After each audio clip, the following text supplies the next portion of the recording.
News. Today, we're going to be welcoming Queen Shi Huangdi and Augustus Caesar to the stage. Earlier today, we realized that they were reincarnated back into our world now. So we're going to bring them on today to talk about some of their greatest successes as emperor. Please send in your questions and we'll show you the progress as the show continues on today. Now please put your hands together for our Emperor Queen Shi Huangdi and Augustus Caesar.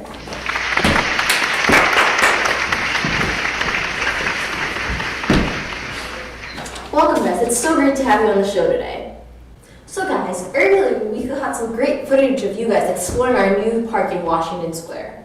What was that like for you guys? It's really interesting. In my empire, I've never seen something like that. I enjoy it a lot. So Emperor Augustus, what do you have to say about being an emperor, emotionally or in that regard? To be honest, when anyone speaks ill of me or criticizes me, I don't really take it to heart as Emperor Qin Shi Huangdi does. Also, I think I'm a lot more mature than he is. And also, when people like to show their independence of mind and are more independent, I don't go and punish them like Emperor Qin Shi Huangdi here. So King Zheng, what have you done to help your citizens when you were emperor?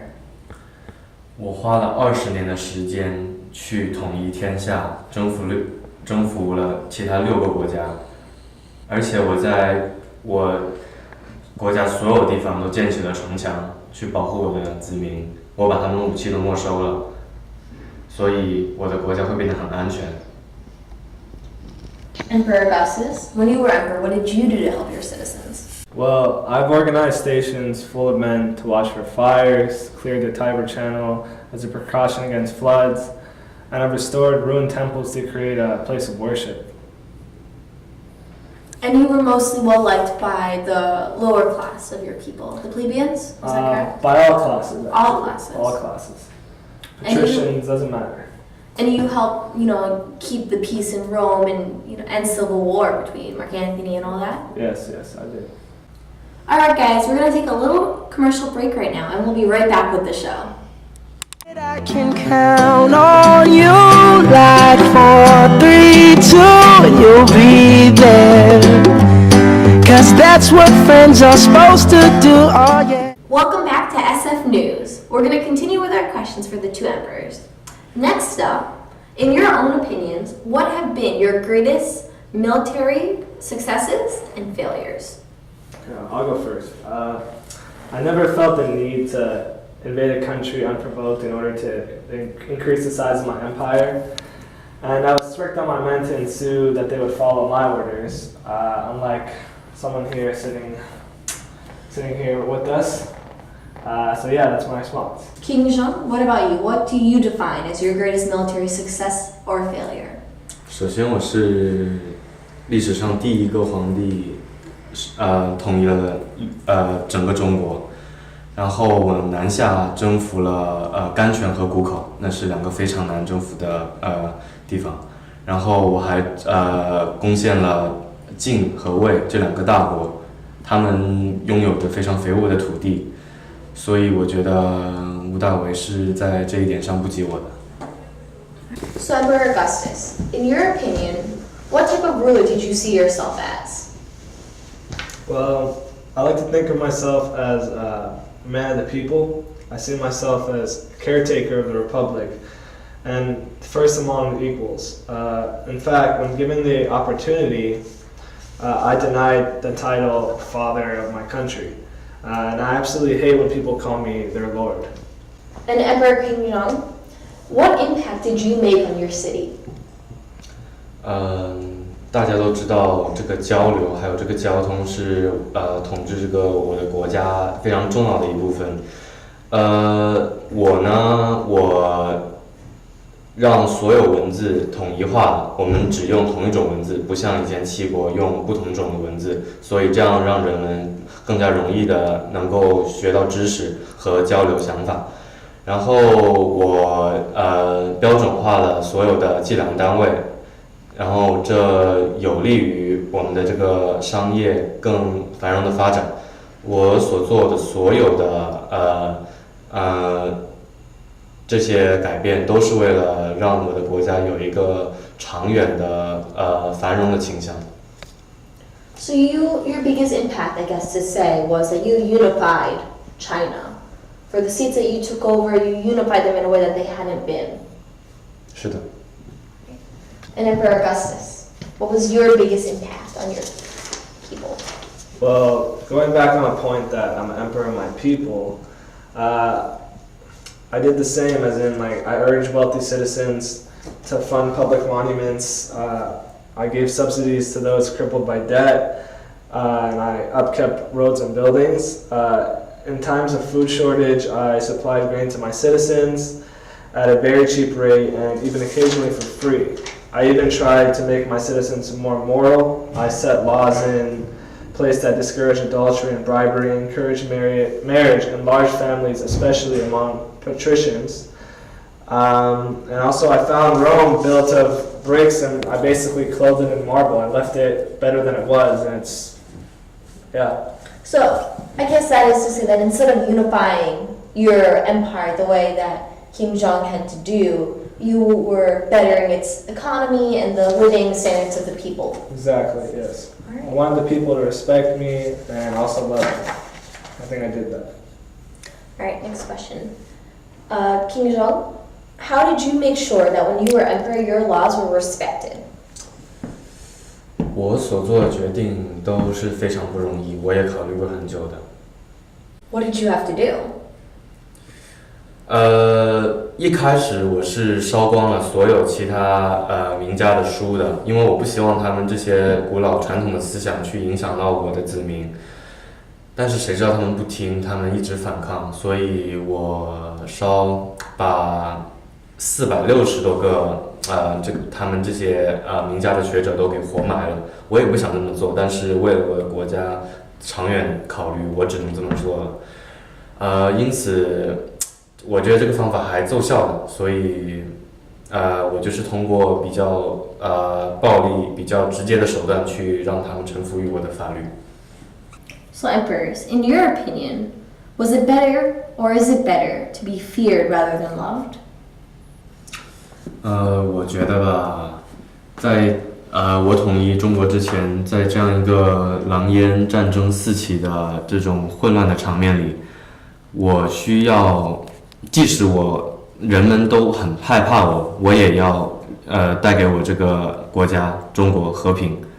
即使大家都不喜欢我也要这么做。我觉得是有利于我国家的发展和这个我作为一个帝王这个威信的建立的。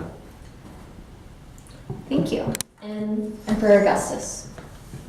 As I said before, it is always better to be loved than feared. It's one of my biggest ambitions to be loved, and I think that I achieved that through everything I did for the people, whether that was from the plebeians to the patricians. I was very loved, and I take great honor in that. I think that it's better to be loved, and even though I switched sides a bit, I think in the end being loved really paid off, and that is why I was left standing. And King Jong, what do you think was Emperor Augustus's greatest weakness? 我觉得他作为一个帝皇不应该跟人民走得这么近的，因为假如他天天跟他的人民混在一起的话，他是很难建立作为这个帝王的威信的。他这种心态是统治不好国家的。像我知道要与人民保持距离，不能让所有人都那么轻易的能接近到我。上次我活着的时候，荆轲刺杀了我差点就死了，所以我学到了，汲取了这次教训，我再也不会让随便一个人那么靠近我了。What do you think was King Jong's greatest weakness? Qin Shi Huangdi has many weaknesses, but if I had to choose one, I'd say his initial lack of protection is the biggest. Under Qin law, all officials who serve at the top cannot carry a weapon, even of the tiniest sort. In my opinion, he's a perfectionist. And also he's a reactionist, as in the fact that he he'll bring violence into anything, and that he perfects it to be perfect by force, and it's not going to work like that. In my opinion, that's his biggest weakness. And you can even see that through the burning of the books. Did that do anything? No, it just destroyed all the culture of the previous generations of Chinese culture. That is to say, though, that in comparison, you guys did have somewhat similar rules, where you guys were trying to unify and to build something that was just starting. So in that sense, don't you think that some of both of your greatest strengths was King Zheng was very forceful and in control, but you were also very compassionate and you were for the people. Do you think that maybe there are strengths in both of those techniques? Yeah, I can see that. I can see that we have some similarities, and I think we would get alike in that regard. Alright, well now we have some questions from the audience. Let me get them up.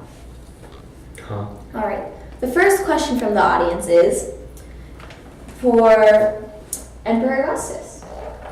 If you claim that you care about your people so much, What is that? the audience questions. A case? No, this. Oh, my phone? What's that? It's a 20th century modern day device that allows us to call people instantaneously no matter where they are in the world. Interesting. Yeah, it also takes photos, which are still paintings that are instant, and listens to music, stuff like that. It's interesting. It's cool. Don't you think so? All right. They didn't have that back then. No, we always write and send to the messengers, and it takes a couple months to get to the other side of the country. Yeah. Exactly. You guys have a lot to learn. Oh, why? Was speaking English? So, let's go back to the audience question. It's for Emperor Augustus, and XX Lover 29 Dogs wants to know, if you claim to care about your people so much, why did you make life so difficult for people who are not citizens? Well, I'm going to admit my faults here. I made it extremely difficult for slaves and freed men to gain independence. I did strictly regulate the number and the status of freedmen, and even after their release, I did not allow them to be citizens. And that is one thing about my rule that I would honestly change and actually take back. Alright guys, our next question comes from WHIKG123. And his question is for Emperor King Zheng, and he wants to know, if you were such a great emperor, why did you burn the books that would have educated your people? Wouldn't it benefit your economy to have more educated persons running and doing business in your empire? 我烧那些书是为了让我的国家更统一、更和谐，让他们接受的思想更加统一，更加能够跟我的这个国家的意识形态更相近一点。就为了达成这个目的，让我的国家和平繁盛，我烧了那些书。我觉得我这样做是没有错的。And my last question is from Rainbow.cats, and it's for King Zheng, and Rainbow.cats wants to know that, what do you think of your terracotta wars now that you're back to life? It's one of the most iconic burial grounds for an empire. 我还没有看过他们呢。Would you like to see a picture of them now, just to refresh your memory? 当然。Alright. I have one right here. 啊，他们怎么变成这样了？他们以前是彩色的呀。拿走，它已经不是我的兵马俑了。Alright, I'm sorry. They're a little different than you remember them to be. Alright, I think that's all the time we have for questions now. So we'll be right back at the next commercial break, and we will poll the audience's votes and see who they thought was the better emperor. You can count on me, 'cause I can count on you. Welcome back to SF News, and we're here deciding the winner of who's the better emperor. This interview is over.